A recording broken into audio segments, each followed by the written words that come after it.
অবিলম্বে প্রধান শিক্ষকের নিয়োগ সহ স্কুলের বিভিন্ন দুর্নীতি ও দুর্নীতিবাজদের বিরুদ্ধে ব্যবস্থা নেওয়ার দাবিতে কুলটির সীতারামপুর এনডি রাষ্ট্রীয় বিদ্যালয়ের সামনে ধর্ণা কর্মসূচিতে সামিল হল কুলটি ব্লক কংগ্রেস। এদিন মুখে কালো ফিতে বেঁধে কুলটি ব্লক কংগ্রেস এই ধর্ণা কর্মসূচিতে সামিল হয় বিদ্যালয়ের সামনে। তাদের দাবি, দীর্ঘদিন ধরে স্কুলে প্রধান শিক্ষক নেই এবং প্রধান শিক্ষকের দ্রুত নিয়োগ চাই। এর পাশাপাশি স্কুলে বড় ধরনের দুর্নীতি হয়েছে। দুর্নীতি রয়েছে ছাত্রদের অ্যাডমিশন এবং মিড ডে মিল নিয়ে। সেই কারণে দুর্নীতিবাজদের বিরুদ্ধে ব্যবস্থা নেওয়ার জন্য দাবি জানায় কুলটি ব্লক কংগ্রেস।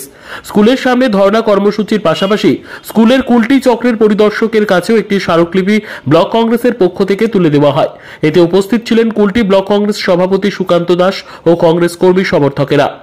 কাজল মিত্রের রিপোর্ট, নিউজ সমাজ হিতৈষী। দেখুন, আমরা তো লোকতন্ত্রে বাস করছি আর লোকতন্ত্রে বিশ্বাস করি, আর আমরা গান্ধীবাদী। আমরা কখনো ভায়োলেন্সকে নিজেদের অস্ত্র হিসাবে কোনোদিনও নিইনি।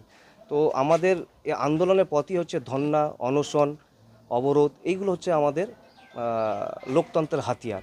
তো আজ স্কুলটাতে, এই এনডি রাষ্ট্রীয় বিদ্যালয়ে যেভাবে এই দুর্নীতির অভিযোগ উঠেছে, আর সেই দুর্নীতিগুলোকে সামনে আনার জন্যই আমাদের এই শান্তভাবে আমরা মুখে কালো কাপড় বেঁধে এই ধর্নায় আমরা বসেছি।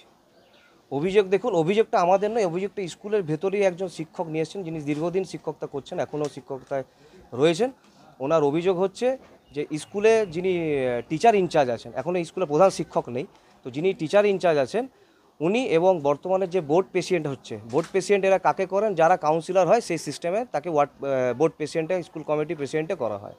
এনাদের বিরুদ্ধে অভিযোগ হচ্ছে যে এনারা দীর্ঘদিন ধরে স্কুলের টাকা পয়সা নয়ছয় করেছে, মিড ডে মিলের পয়সা নয়ছয় করেছে, স্কুলের যে পরিকাঠামোটাকে এরা নষ্ট করেছেন এবং বাচ্চাদের কাছে, স্টুডেন্টদের, গরিব বাচ্চাদের কাছে, স্টুডেন্টদের কাছে এরা বেশি বেশি করে ফিস আদায় করেছে। এই সব নিয়ে বলছে অনেক লাখো টাকার ব্যাপার আছে, ঘোটালা।